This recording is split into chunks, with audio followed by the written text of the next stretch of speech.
आजचा दिवस खूप मस्त आणि फुल एनर्जी गेला. कंपनीमधून इव्हिनिंगला कॉलेजमध्ये गेलो आणि गरमी खूप होती, सो मस्त थंड वगैरे घेऊन ज्यूस प्यायलो.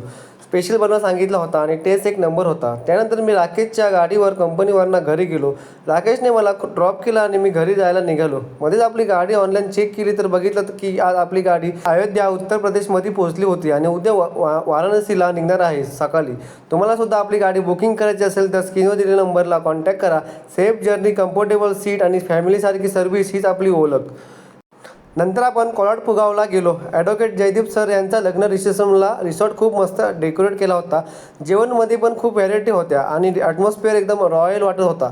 तिथे आपल्याला युवा भाई आणि इंदापूर एक्सप्रेस स्वप्नील दादा भेटला. त्यांच्यासोबत मस्त गप्पा मारल्या आणि रिसेप्शनला गेलो तर हेवी फायर शो होता. इंटरव्ह्यूला पण खूप सिनेमॅटिक होती. फायर शो मस्त झाला, तुम्ही पण बघा. रुकवात बघायला गेलो तर छोटी पोरं मस्त मजा करत होती. नंतर दादा आणि वहिनीला कॉंग्रॅच्युलेशन करून आपण निघालो. घरी गेलो आणि आपला भाऊ 50 सीटर बस घेऊन आला होता. आपली अक्कलकोट, पंढरपूर, तुळजापूर, जेजुरी ट्रिपसुद्धा सक्सेसफुली कंप्लीट झाली होती. आपले कस्टमर कुर्ली गावचे होते आणि त्यांना आपली जर्नी खूप आवडली. बससुद्धा खूप आवडली. त्यानंतर आपण इंदापूरला गेलो कारण नेवीला आज क्लासमेट रोशनचं लग्न होता. डायरेक्ट वरातमध्ये गेलो, रोशनला भेटलो आणि पुन्हा घरी जायला निघालो. पुढे आपला भाऊ तेजस भेटला. त्याचा JCB आणि टेम्पो ऑर्डरला जात होते. त्याला बाय करून पुढे निघालो. इंदापूरचा फेमस पाणीपुरीवाला धीरजदा आणि नीलूभाई पण भेटले. असा फुल बिझी, इमोशनल आणि एन्जॉयबल दिवस कंप्लीट करून आपली घरी आलो. आवरून फायनली मस्त झोपही गेलो. Respect everyone, enjoy every movement आणि हार्ड वर्क कधी सोडू नका.